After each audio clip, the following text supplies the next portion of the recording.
That was actually a test, but the mic was on.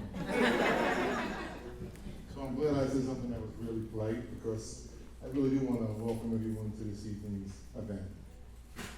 My name is Chet Hewitt, and I have the real honor and pleasure to serve as the President and CEO of the Sierra Health Foundation and the Center at Sierra Health.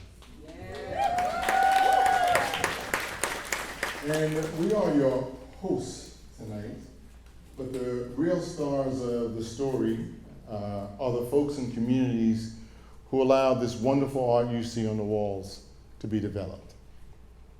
And we actually have a few members of that community of artists here with us tonight. I will say all of it is beautiful. One of the pieces really speaks to me, and that's the piece right here by Jessica, because I drive through Oak Park almost every day, and I seen that poster, and it was what inspired me to think about collecting it and making sure that I seen all the other wonderful art that was actually done as well. So that this was really much more than a program for us. This was an act of love and caring for community, which the foundation and center could not do without the incredible artists who have joined us this evening. Right? We made that idea real. So what is tonight about? It's a celebration of what was a really challenging period. It's been 5 years since the onset of the COVID pandemic. First case, January 2020, the state of Washington. And you can remember post that all the horrible images that we saw on TV, particularly in the early days of the pandemic. I'm originally from New York, grew up in Brooklyn, and so the Jamaica Hospital, we've seen all the refrigerator trucks, is a place that I actually know quite well. My family lives not very far from there. A very scary time. We also know that before there was a vaccine, that the only defense available was our behavior. How we engage people, whether we wore a mask or not. That was the therapeutic. It wasn't a medicine. How we acted to our family, our brothers and sisters in community, really was the leading edge intervention for the containment of that disease. And a lot of skepticism, we all remember, about what you should do and whether it really mattered and how it was transmitted. A lot of skepticism born of the kind of health inequities we experience in this country, and whether or not what we were being told was factual or not, a debate that we still have to this day, despite tremendous loss of life. We remember those days. We celebrate coming out the other side of that pandemic and still being here. There are a number of things the foundation did to try to capture the incredible work that was done by community in telling stories in ways that weren't simply about frightening people, but inspiring people to be their best selves they could be. The movie here to my right, I Was Who You Was Waiting For, which is a documentary we did just out of Bakersfield, California, about community activism and how during this time we needed more than just typical health professionals to convince people to do the right thing. Use investments in community and community groups, which made the difference. As someone who works in health, I am fond of saying that community saved this country. And that was particularly true around artists and nonprofits and other folks who you don't think about as being frontline health workers. But in this experience, that's exactly what they were. Now, we did this work with some great partners. It was the Sierra Health Foundation, the California Endowment, California Wellness, the Blue Shield Foundation, a number of folks who were our partners in this, including RRC, which is a big public affairs and relations firm, and we thank them for their incredible guidance. We also had great partners at the state, and one of them is here with us today, and that's Maricela Rodriguez, who's right there, and she probably didn't want me to say her name, but she was a major part. Can you stand up for a second, Maricela? Helped us run the COVID education campaign through the state. I would say that we spent about $100 million on that campaign, and 53% of it went to ethnic media.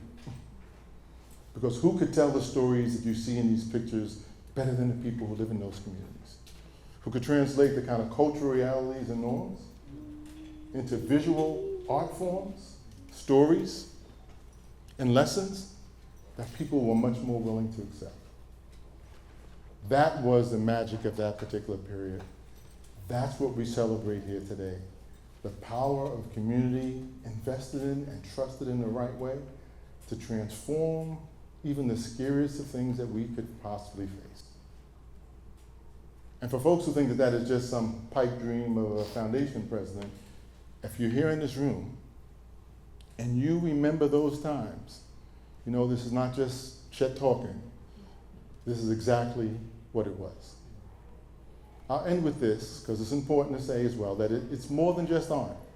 If you look at the exhibit back here, and you'll hear from Pastor Les Simmons, that there was food delivery and vaccine testing. And some of the most effective vaccination delivery sites were not at hospitals. They were in community centers and churches and mosques and temples, the places that people trusted themselves to go to get real trusted information that they could act on. All right? Those trusted messengers in all the forms that you can imagine is what we are celebrating tonight. And so with that, let me turn it over to our MC, Shelley, who will take us through the rest of the program. And let's celebrate that memory and think about these things, particularly in these times when community and other things are under attack.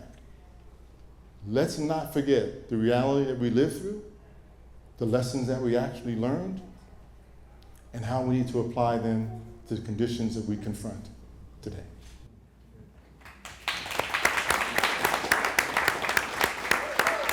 Thank you, Chuck.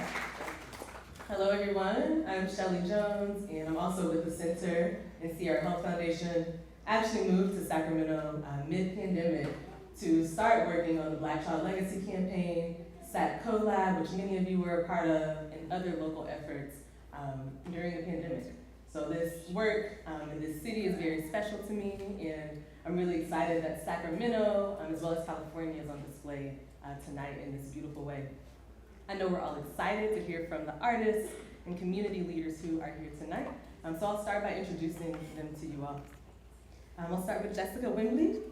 Jessica received her bachelor's in painting from Rhode Island School of Design, her master's in visual arts from the University of California, Davis, her master's in art management from Claremont Graduate University, and her works are included in academic, museum, public art collections, including the California Public Digital Art Collection, the Crocker Museum of Art right here in Sacramento, and the Los Angeles Art Museum as well. Her public art projects include a billboard installed near the corner of 38th in Chicago, the site of the George Floyd murder, and the video behind us that's displayed right here, as well as originally projected at the Art and Mall, and still photography pictured to my left, created in partnership with the state of California and the Center at Sierra Health Foundation to speak directly to Californians who've been hardest hit by the COVID-19 pandemic. Jessica is currently in the creative core in the City of Sacramento's Department of Youth, Parks, and Community Enrichment, and an artist in residence in the Twin Rivers School District. Thank you for being here with us, Jessica. Thank you. Next up, we have Sunroop Kaur. Sunroop is an interdisciplinary artist from Calgary, Canada, currently working in the Bay Area. Sunroop holds a bachelor's in visual arts from the Emily Carr University of Art and Design, and also her practice employs Eastern and Western iconography to decontextualize cultural materials and to really create spaces that reclaim South Asian narratives. Using the cultural hybridity as a lens, Sunroop is able to translate the struggles of a lived experience while allowing for the synthesis of critical spaces and generative dialogue within the Punjabi Sikh diaspora. She hopes her work is a restorative force that can facilitate reconciliation and healing for her community. Sunroop has recently completed the Chateau de Vrot Artist and Writers Residency in France. She was commissioned by Sikh Heritage Manitoba to have her work installed at the Manitoba Legislative Parliament building and completed separate projects with Sephora as well as the Sacramento Kings. She has created her COVID Public Arts Project mural, originally based in Stockton, in paper on the other side of this wall just as you enter the building here. We welcome you, Sunru. Thank you for being here. Thank you. Next up, we have Lupita Rodriguez. Lupita is the Program Director at Health Education Council. Lupita holds a Master's of Science in Community Development from the University of California at Davis.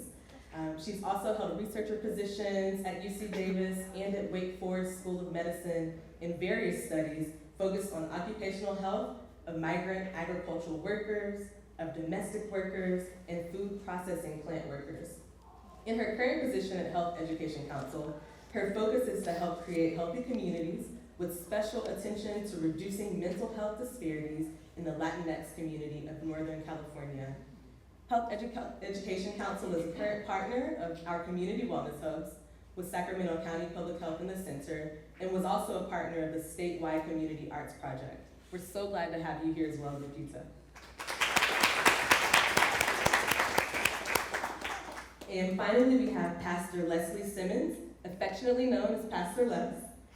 Pastor Les is the senior pastor at South Sacramento Christian Center, which is in the Valley High community and is the lead organization in Valley High for the Black Child Legacy Campaign. Pastor Les sits on the Mac Road Partnership Board, and through the Simmons Community Center, formerly known as CalSCAPE, he oversees programs that provide alternatives to violence, youth mentoring, STEM education, and employment opportunities for young people. During the pandemic, Pastor Les led efforts to provide early community testing, vaccination access, and food distribution, transforming the church sanctuary into a food hub that served over 600,000 people since March of 2020. Pastor Les is also a devoted husband and also a father committed to faith-driven service. Welcome, Pastor Les. We thank you, and we say welcome to all of you. Thank you for being here. We'll start with a few questions for both Sunru and Jessica, just sharing that and centering on the fact that this exhibit really reflects the importance of investing in community arts and creative voices. I think my mic is turning off, but that's okay. I hope you all can hear me. Sunru, I know that this was your largest mural to date, and you brought your community and family around you to create. Jessica, your husband, is also featured and pictured in some of your pieces. We'd love to hear about how community impacts and shows up in both your artworks. I can start. Yeah. Hi. Part of my process in making my artwork is collage based.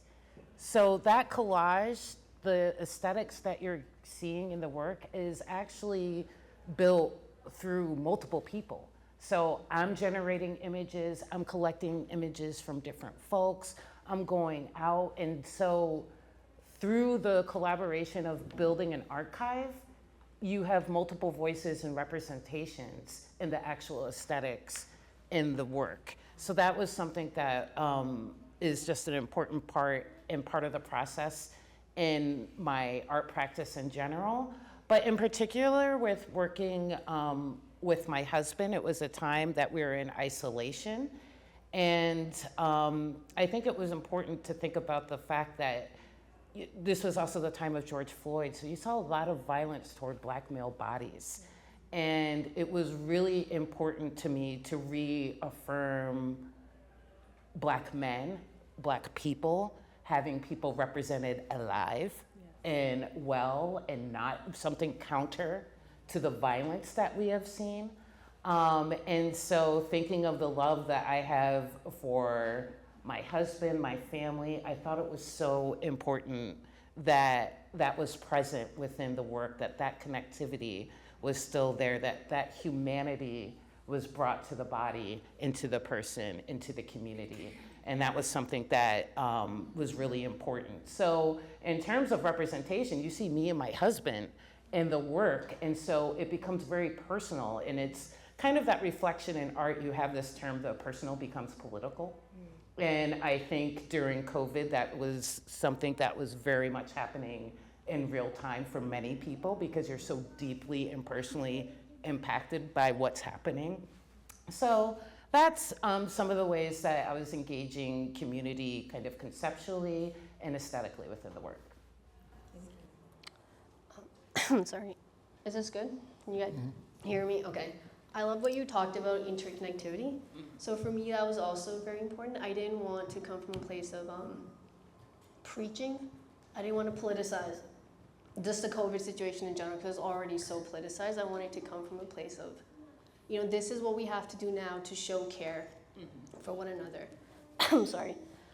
For me specifically, I've always centered family and community legacy. So I'm like, this just comes from a place of I want to protect me and my family, protect my grandparents. I wanted to make sure they're okay. And I'll wear the mask, like it's not that big of a deal. So in the mural, you'll see the two figures. They're almost yearning and longing for one another. And I just wanted it to be that beautiful sort of tenderness. I'm not making a political statement. It's not about that for me. It was just about keeping us safe and coming from a place of love and joy. So that's some of my sort of like conceptual background to the piece. And I think one of the beautiful ways I was able to build community was I was able to actually have my family, these are my two sisters, they were on site. They were painting with me, we're there day in and day out. I was able to have my dad was like, there was like a roller, you know, he's doing the thing. And then once it was all done, they were able to come and enjoy what was made. But not just them, it was like other people that were able to come by and interact with us as well. There was this particular, I'm gonna talk about a little anecdote. This guy named Jim, he was like an older white gentleman, probably like 70, 80, and he would sometimes drive by and stay with me until I was wrapped up for the night, just to make sure I was safe. I had no connection to this individual, but he was just the loveliest person. And then when my whole family came, which was, I don't know, like 20 of us, he was like, tell me when you guys are coming, I would love to meet your family. And I just think that community would have never happened if I never made this piece, so shout outs to Jim. I love that guy. But yeah, just like the loveliest conversation, loveliest people, and I'm grateful for all of it. Happy to be a part of the campaign. Thank you. Thank you both for sharing. Our next question is for Pastor Les. South Sacramento Christian Center is an organization, as we shared, based in Valley High. As currently one of our Black Child Legacy Incubator leads, and previously served as a SAC collab site. So partnership between county, community, and really working to provide, whether it was messaging to the community around COVID-19 prevention or services, once the vaccines were out, providing vaccination services. How did your neighbors respond to that work in both in Valley High and beyond? And what type of impact did your work and does your work continue to have on the community of Valley High and beyond? Right. Well, first off, good to see everybody. Hi, everybody doing well? Because we had been established for the time we've been established, our organization, the church has been established for over 30 years. We've been trusted messengers before the pandemic. And I think the community was looking for both the faith community, community organizations to really show up in a way that supported them, and we've done it in the past, and this was to be no different. Now, in real time, it was very scary.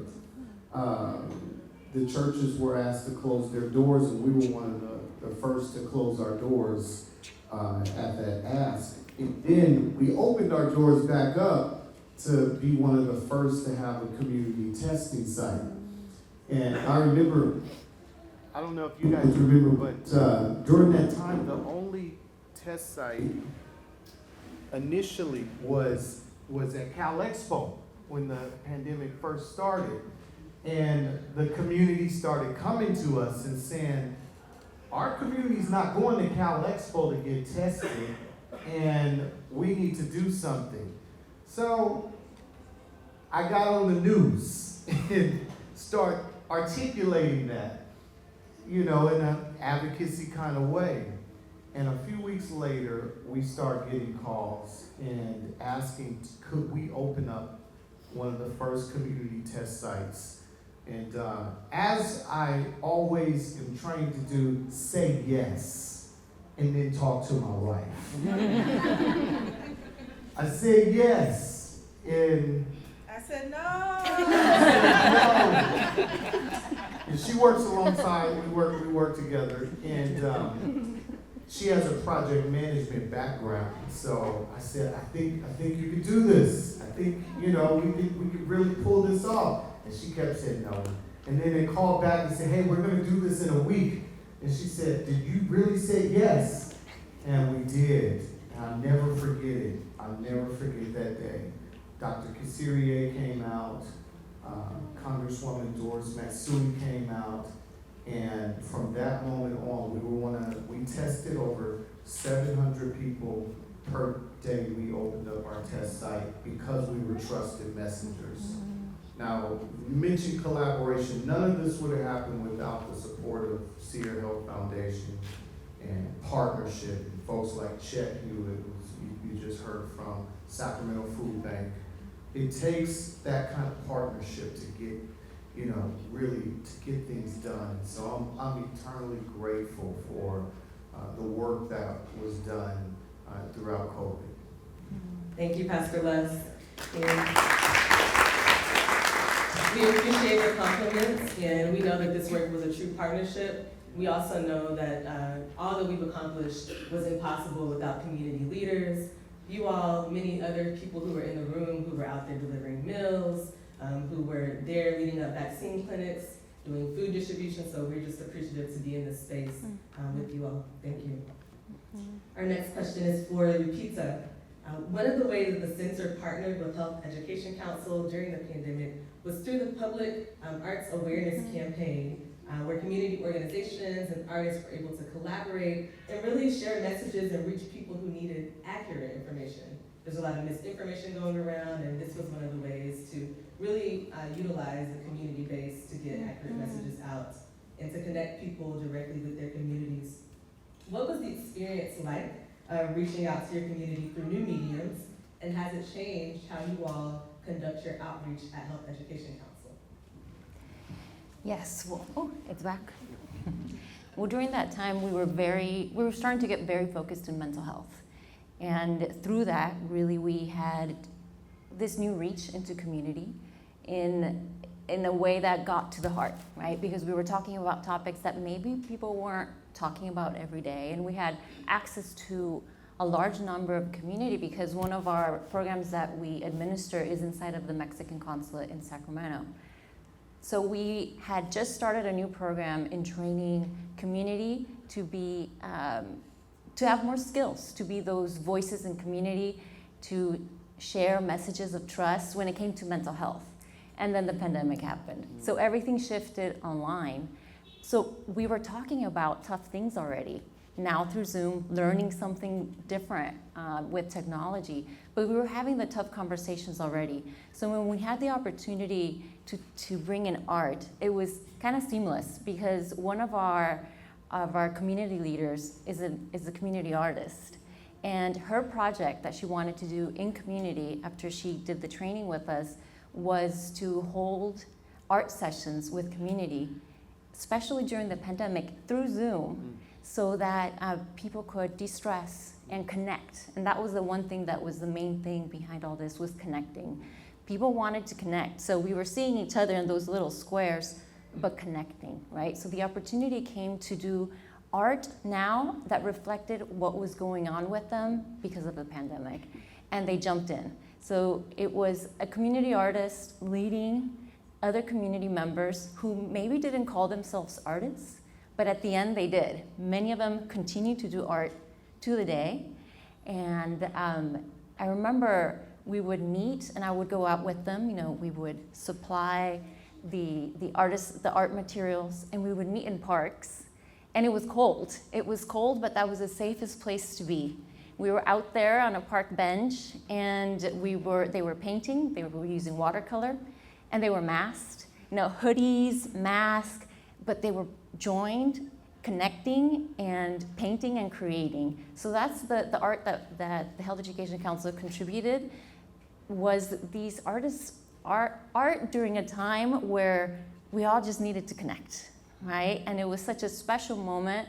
And I was looking back at the pictures leading up to this event, and we hadn't looked back.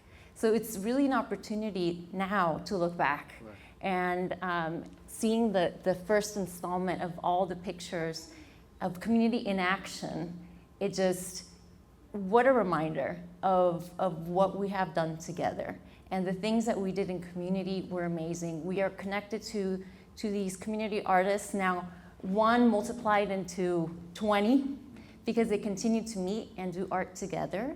And they continue to kind of spread this message of connection.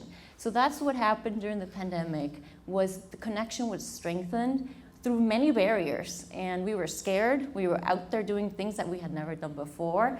We were out there at the consulate never closed. And we were there checking people. I mean, I remember we were wearing, the shield, the mask, the gloves, before vaccines, before testing. It was open. So then to have that art displayed there when vaccines were now available, but we were still in 2022 encouraging people to get vaccinated, right?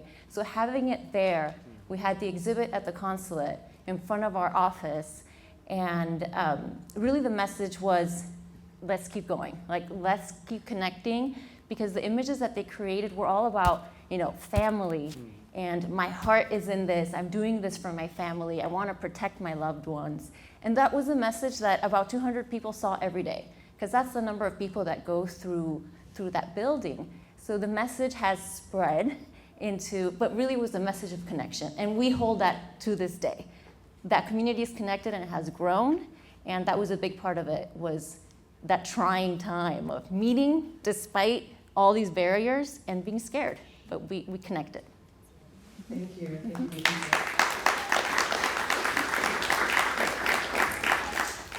Sunroom. A mural exists in a specific place during a specific time, which is one of the really special things about mural artwork. We'd love to hear more about how your artistry may have been changed or influenced by the types of exhibits you create now in this current era. I think when we were scoping the location for the site of the mural, visibility was a huge factor. So we had to find a building or just a wall space that would have high visibility. And of course, scale is one of those ways to do that. So even though this story feels very personal, very emotional, it's on a very grand scale. I mean, this is very small, like the one that I have out here, compared to the original mural, which is 75 feet by 25 feet. So yeah, I was like on a scissor lift, I kind of banged up some fences when I was like backing it up, and I got stuck in the middle of the road at one point. It was like a whole mess, but that was a huge learning curve for me. And I always stand by, like the strongest swords are forged in fire. They're like, okay, I'm here, I'm alone, I have no real support. From the campaign, they're kind of like, okay, here's the money, go do it now.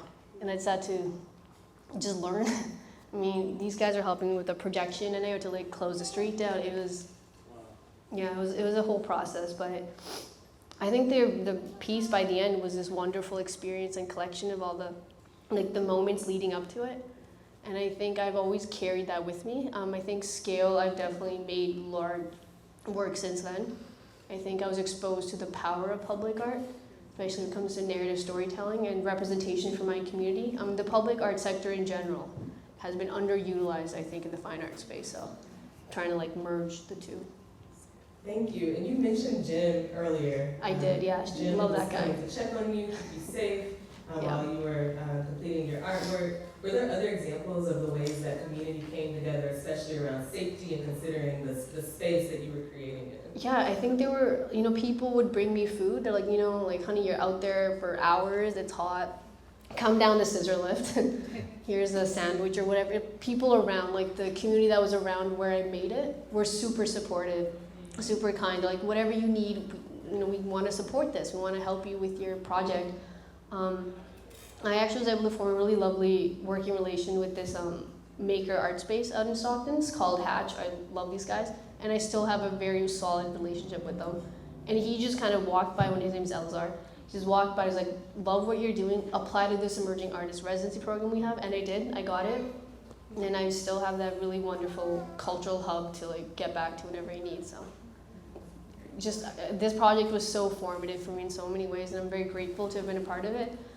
So I'm actually Canadian. I just moved right before COVID hit, and it was very isolating, lonely. I didn't have any art connects. I didn't really have any direction or trajectory to follow through. I just graduated from art school, and then I moved here. COVID, no galleries are open, no opportunities are presented, and then this one thing happens, and I get to be a part of something important, and I'll always carry that forward. So, yeah.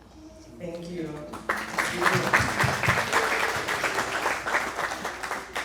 Jessica, you shared a bit about this earlier. You mentioned that your artwork, you and your husband were there, and he was someone that you were utilizing a lot in your images. We're also here in this time during the pandemic where there's so much happening, there's a lot of fear, and we're also, as you shared, people are normalizing and getting used to seeing people, specifically Black men, who were murdered on camera. It's filmed, and that was becoming the norm. Can you share more about how you were inspired to really showcase Black people, Black bodies in this really living, lively way? Yeah, sure. And to put it in more context, so this work with masking and having these layers and green screens with masks, the first video I did of this, it was me at home, and I talked to my neighbor who has a big white space in front of his house, and I was like, hey, can I project on the side of your house? And he was like this neighbor who we would call the mayor of the neighborhood, because he was always outside and he had his wine like at 5 o'clock, and he had he was playing his oldies music, and had treats for the dogs for everybody who's walking their dog through the neighborhood. And so I did the first iteration, it was my first try at public art. Nothing was paid for. It was just this reflexive activity that I was like, hey, can I do this? They're like, sure. And what was so amazing was what's going on just happened to be playing while the video was going.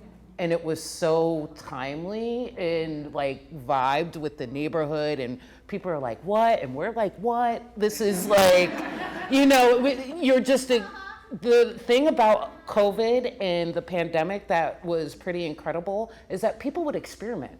We didn't know, so we'll try anything. So there was more risk taking that people were willing to do, just in so many different facets. And as an artist, that was one of the things that I decided to do, is take some of those initial risks where I'm like, hey, why not? Okay, right in front of my house. Let's do this, right in public.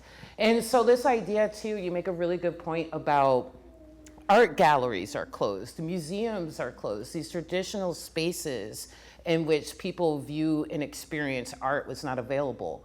But there was such a need still for it. There is still a space and a form that people needed to process the complexity of what we're experiencing at the time. And I think art has an incredible ability to do that.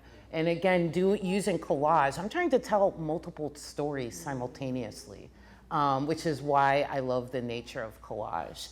So getting into going in my neighborhood first and trying this, then I got the billboard project with George Floyd. So I'm because people saw what I did with this particular work, just projecting on my neighbor's house. And that was a really huge challenge, right? Because how do you, in that moment, deal with that community? I'm not even in that community. I'm part of the world witnessing this with the rest of them.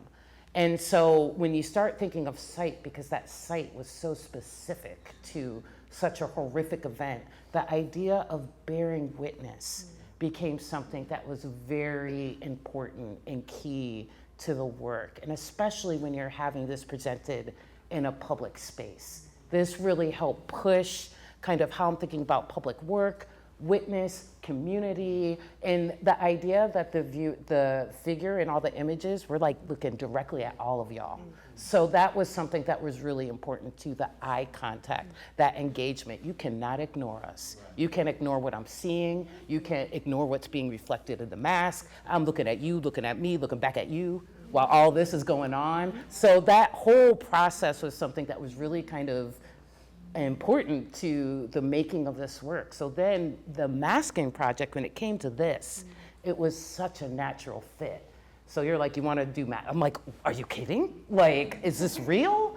And I mean, this to me is the closest project to like a works project administration type of project where artists are being paid to go in the community and to make works that reflect and heal the community. And it's so impactful. And when there's no galleries, there's no museums, these public spaces become that much more important.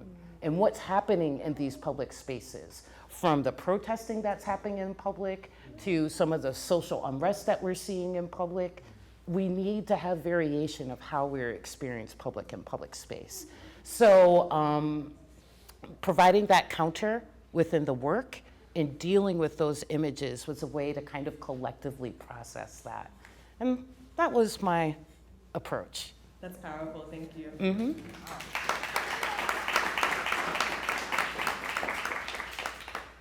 Lupita, I know that with Health Education Council, you all were partners in the SAC collab work, really working in community around messaging and getting accurate information out to the community, as well as whether that was food distribution, but really responding to the needs on the ground during the pandemic. Can you share more about the importance of having a connected network and really the type of coalition building that was happening during the pandemic? Mm-hmm.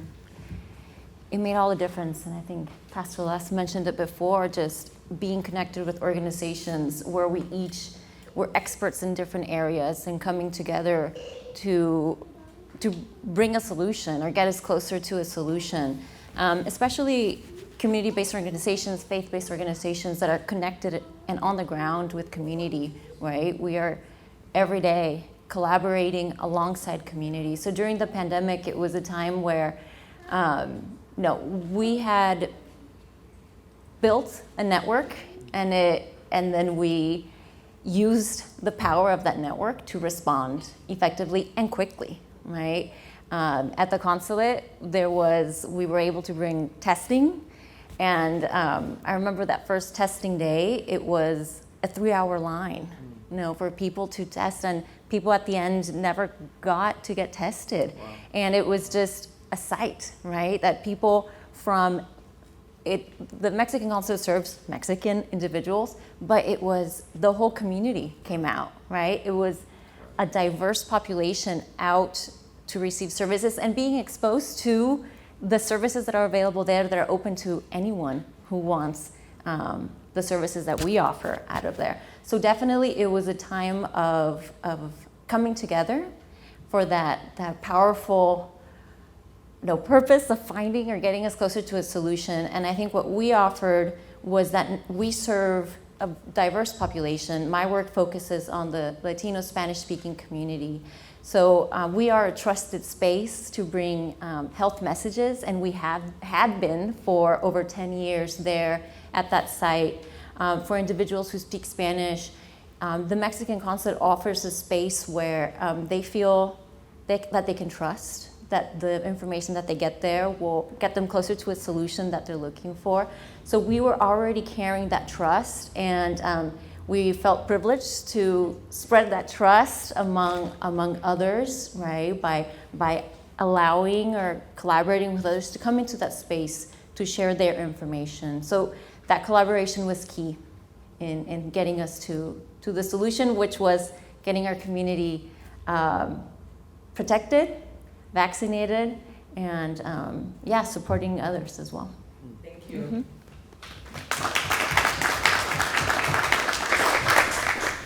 You all have really reminded me about the community resiliency that was built during the pandemic that we've continued to really be able to thrive on. Just hearing Jessica talk about in your paintings, people in the mask being able to see those eyes and just look at each other. I remember those feelings whether it was the grocery store, on the sidewalk, even though people were masked, we could just still see the humanness in each other, in one another's eyes. And just thinking back to those really kind acts of strangers, like receiving a sandwich from someone, and the ways that people really began to look out for each other in some ways that have become more uncommon in the community. So it's really just beautiful to be reminded of the resilience that was built during a really, really challenging time. I know that we're getting close to time, but I would love to just hear briefly from each of you again, starting with Pastor Les, about what it meant to be a part of just leading in the community during this time and the offerings that you were able to provide to the community during the pandemic. You know, I was actually talking with my dad and mom on the way here. My dad and mom are the founders of our church. They were reminding me of all the different things we did. And during that time, I was actually running for city council for South Sacramento. And I was in my second year as senior pastor of the church at the same time. And I lost the election by a couple hundred people out of 30,000. I didn't have time to mope around from a loss. And I said this to my dad, I said, not every loss is a loss. There are wins even in losing. And my win was saying yes to the community's needs during that critical time. I remember opening up our food distribution. We had a large sanctuary, then we had another sanctuary, and I said, well, take out the chairs, the pews, the sound system. It's 4,000 square feet in that one. Let's scale up our food distribution. We had $700 in our emergency food church account. And our person that handles accounting said, what are you going to do next week? I said, I'll worry about next week. Don't spend it all. And the next week came, the week after that came, and here we are 5 years later, and have served over 600,000 people in our community with food. I think history will tell the story of what we do during critical moments. It's telling the story now of how we respond as community during, some of the most challenging times. When we got the call to open the COVID testing station up, we said yes. And out of coincidence, not one of our staff got COVID during that whole 2 years of us running a COVID testing site. The week after, we closed down, my wife and I got COVID.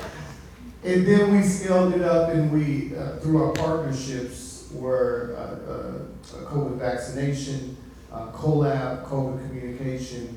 And I remember when we first opened our doors up for the first time back to our congregation, my grandmother, who's now 98, walks in.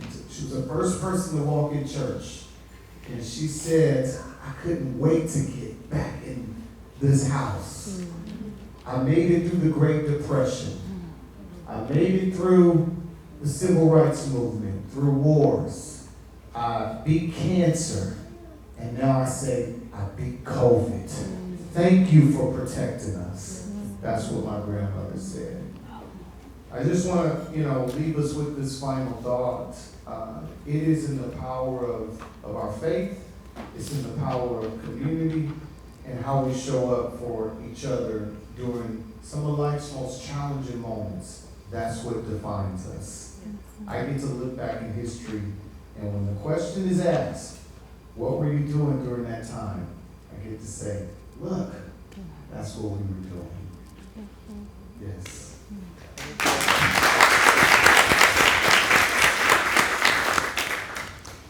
It was a privilege to serve alongside community during that time. It was a time where we got to be innovative, and innovation and flexibility meant that we put all of our resources into community, and that was also, allowing them to make a lot more decisions than they have ever made, right? And that made all the difference because they felt that they were empowered, in fact, but they have the knowledge, right? They have had the knowledge all along, and I think it took the pandemic for us to just really invest. And I think it was a time of working with our funders and who allowed that flexibility and really invest in community in a way where they felt that they were the innovators and they were the creators, and they created. And that creativity is still happening right now. And it happened during the pandemic. And even though there was tremendous loss, and we honor those that were lost during that time, especially in our underserved communities, and the community that is so resilient and continues because of the creativity and their expertise in knowing the solutions and what works for their communities. And they succeeded in being here, and really, it's so powerful to see them coming together still to create. Thank you.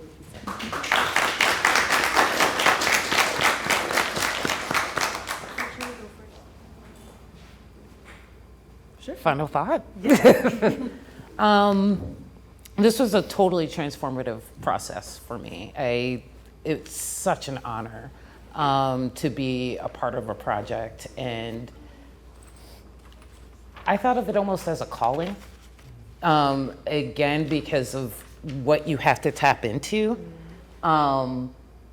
psychically, spiritually, emotionally. You don't know if you're ready for that until the occasion occurs. So it has really made me think about the different ways that art can impact community, what it can mean for people, different ways we can advocate for the arts and collaboration. Because one of the things, Lupita, I love hearing you say is I got to see creativity from the community and collaboration.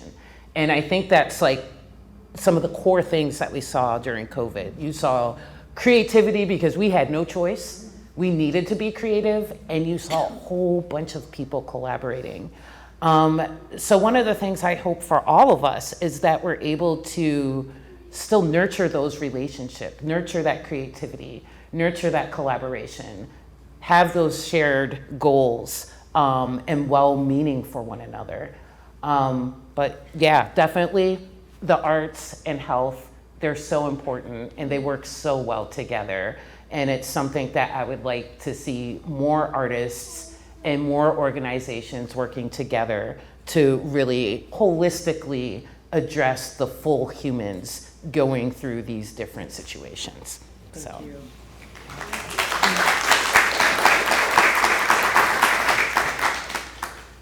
I guess for me, it's kind of difficult to say something that hasn't been said, but I was also very honored to have been able to carry the weight of the situation at hand and do my little part. I think throughout the process, it kind of did feel a little frustrating, and because it's like COVID messing. Like, we shouldn't have to argue for this.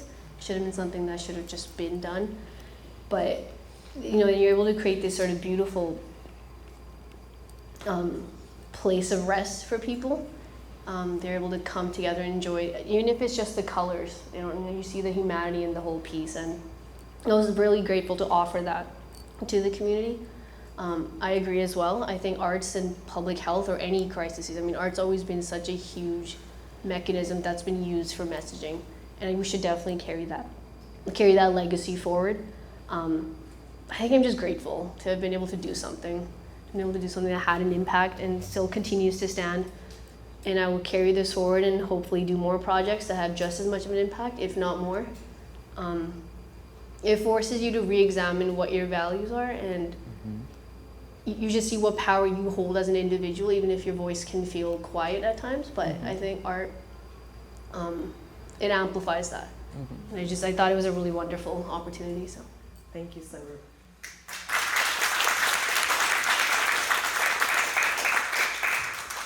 We have a bit of time left, and we would love to invite you all to ask questions to the artists who are here. We have a mic going around.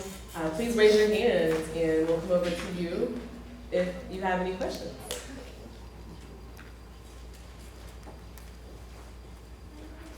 Yes, please. We have a question right here.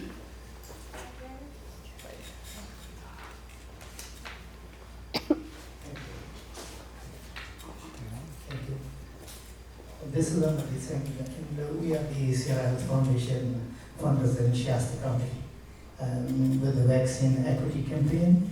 round 1, 2, and 3, and also the COVID, the CMP, which is the medication project, which is currently going on.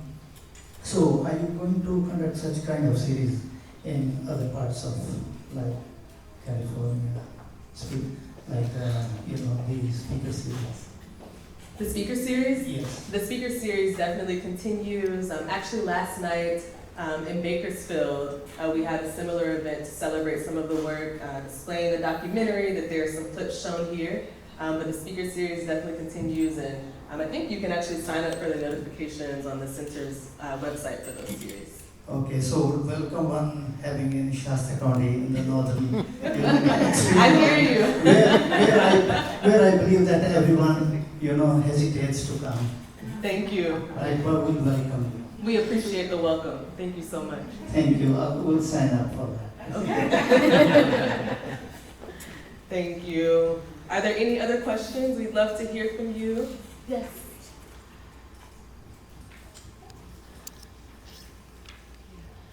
What inspired you to make that art project, kind of? How did you make the mask one? Cool. Okay. So what inspired me? Part of what I was thinking about multiple things in regards to masks. So I was thinking about the actual physical mask that you have to wear, but I was also thinking about the African tradition of masking and the masquerade. And the masquerade, it's a multimedia performance. It shares knowledge with the community. It tells stories. It gives parables. It tells you what behavior you're supposed to do for the following year. It's done in public. It's shared in public. It models the type of behavior that you want for the community. So thinking of the masquerade and combining that with the mask, I thought was a nice way to think about some of the messaging and the cultural traditions. And then again, the idea of being able to tell simultaneous stories. So I think there is something about showing a person wearing a mask, but a story and a layered story happening within the mask as well. So it's thinking about the mask as also a space of storytelling. And part of how I went about making that is I green screened the mask. So got a green mask, green screened it, played with images that I would put into it. So that's how those are some of the things I was thinking about for this piece. And that's how I went about making it. Shelley, if I can also just comment on it. During the early days of COVID, I don't know if you guys remember, but there was a shortage of masks. I remember that. I can recall a church right up the street from here, Pastor Banks. She was 91. She took out the pews in her church, and she's a seamstress. She said, "I know how to sew." And her and some of the elders in her church got together and turned their sanctuary into a mask sewing kind of workshop and distribution with the African print. And we supported it, the foundation did. The next thing you know, within our community, we had those type of masks that's on the art pieces here. And we were distributing them Sacramento-wide. Just, some cool stories to connect and see and all of that. Yeah, actually with the billboard, so you can see some patterning that's actually in that mask, and you're using different African fabrics. So that was part of something that I wanted to include there too. So you had some of the layering of the fabric, but then you also had the storytelling.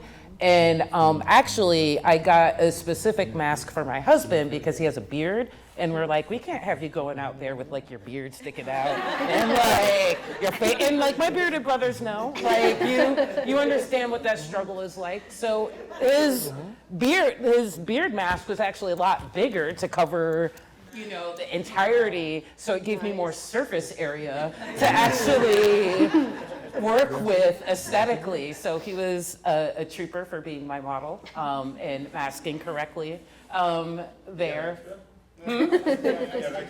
Yeah, he did get extra masks. Oh, do I have extra? The place to get it is Diop, D-I-O-P.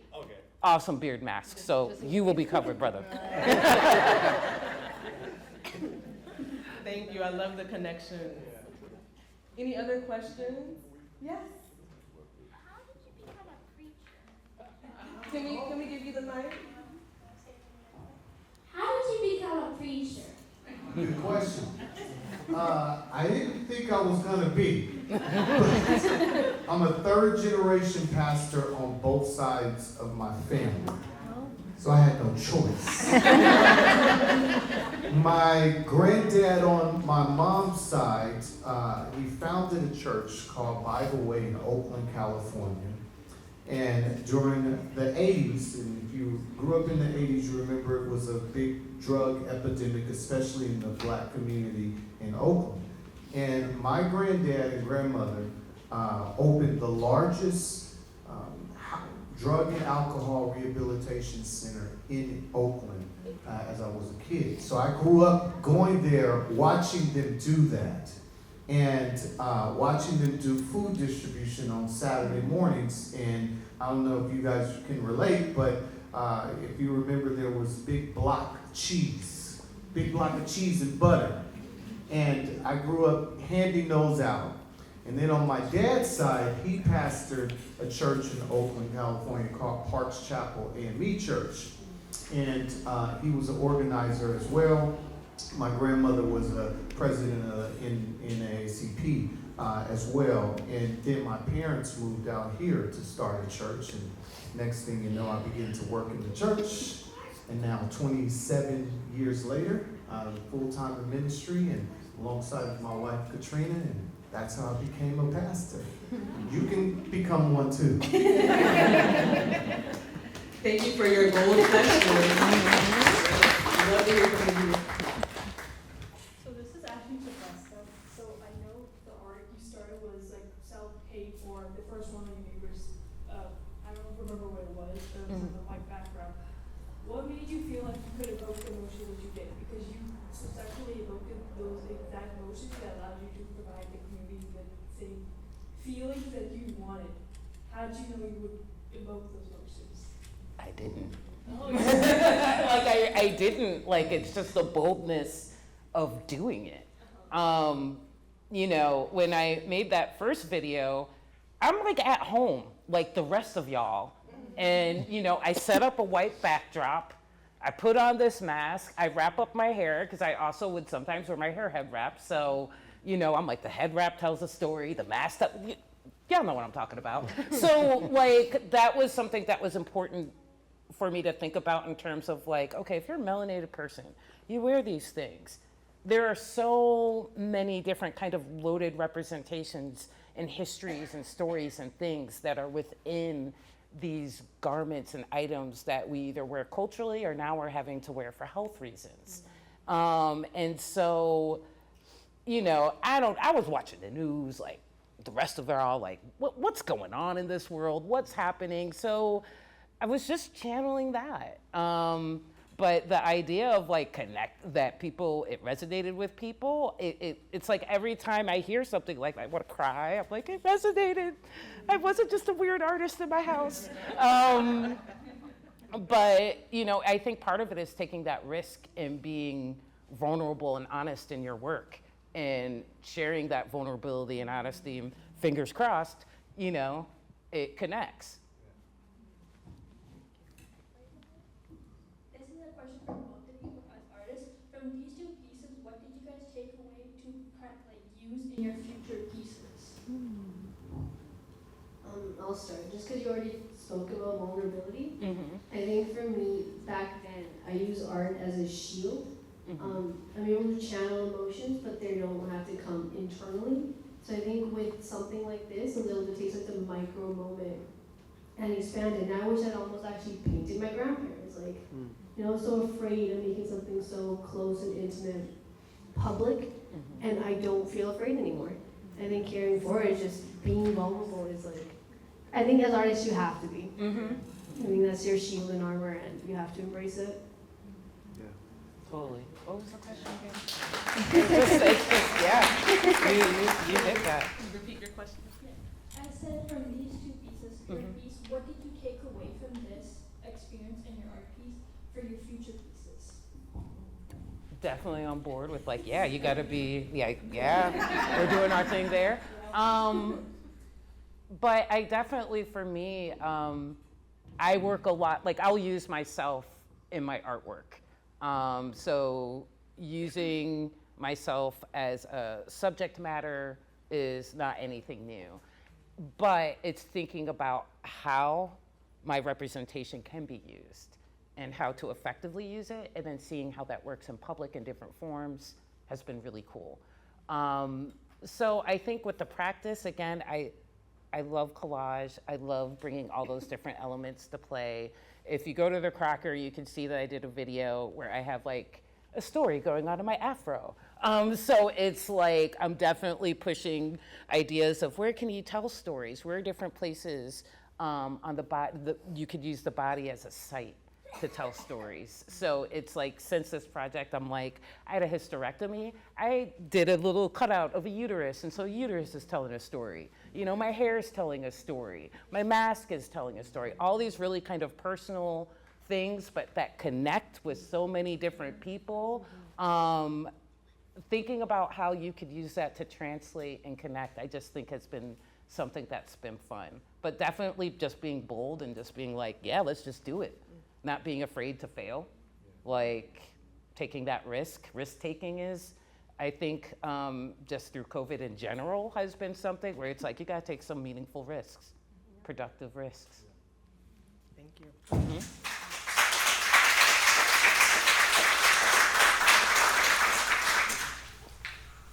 How did you become an artist? That is a good question. Who would like to say? I want to start. Mm-hmm. That's a really loaded question. I'm having an existential crisis on stage. I think we're all born artists, and I think some people they sometimes maybe lose that spark or it's snuffed out. I don't know what it is, but and then some people have that sort of creative urge that never goes away. It's almost like an infection that grows and grows. Like I get an idea into my head and then I have to do it. And I think the main thing is I just end up actually doing it. Mm-hmm. I think some people have the ideas, but they don't have the nurturing community or family or whatever it is, and they are like unable to follow through. But I've always been supported and loved for my art, and I think I will never stop because of it. But even if no one saw my art, I would be doing the same thing. So if you love it, you can be an artist too. Mm-hmm. Yeah, definitely. Like I started making art at your age. Yeah. I loved drawing and doodling and coloring and sketching and just working with my hands, and was curious about the visual world. And my mom took me to galleries and museums, and I took art classes like you'll do in school. So you can start as a little kid making art, doing your thing. You're an artist right now. You pick up your crayon, you're an artist. So you just continue. The idea of continuing is really what makes you the artist. So. Can I say something? Do you know, like the term artist is so loaded and weighty? Yeah. I still don't even feel like an artist. I'm like, oh, I'm a painter. I'm a maker. I think I relate to that word more. So I'm just curious, like how you. Well, especially if you're like multimedia artist or you're working in different mediums, you're not locked into like, I'm gonna mix paint now. You're working with whatever is visually engaging you, and you're using different forms to deal with that visual engagement. So I'm trained as a painter, making video. So I have ways of thinking painterly in different mediums, but it doesn't change the fact that I'm an artist. It just means that, hey, any medium that's at my disposal, I'm just gonna be bold enough to go ahead and utilize it if it's effective for the art. And so that idea of experimenting, if you wanna go from coloring to now sewing to now weaving to knitting, whatever it is, like engage in those different spaces to be creative. It just informs your intellectual and creative ideas. It makes you better. Yes, thank you. I will take so much, carry so much with me from this conversation. We appreciate you all. We are all born artists, and that is such a gem to be able to take with us. I would also just like to say that it's such a celebration to be able to pause and reflect on this moment in history and to celebrate the resiliency that really is Sacramento. We're so grateful to be here with you all today. We're honored to have our artists here, that we have the luxury to be able to partner with, as well as community leaders. Please do, on your way out, take a postcard with you. They're right by the door. There's also a QR code as you exit if you'd like to learn more about the exhibit. And this exhibit here will be open until April 13th. We hope you bring your friends and bring your family to celebrate this beautiful art that's here in the space. And we appreciate you spending your Friday evening with us. Have a wonderful weekend. Thank you.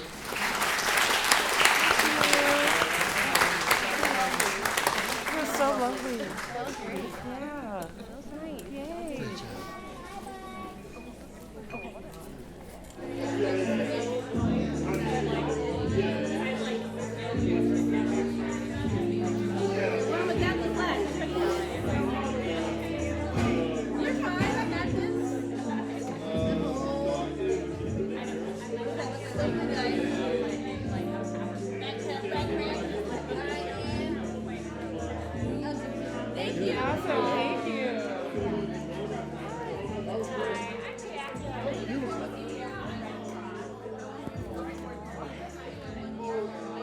Thank you so much for coming. It was just wonderful listening to everyone's story behind the communities coming together, and brought back so many memories, just vivid memories. Yes, Yeah.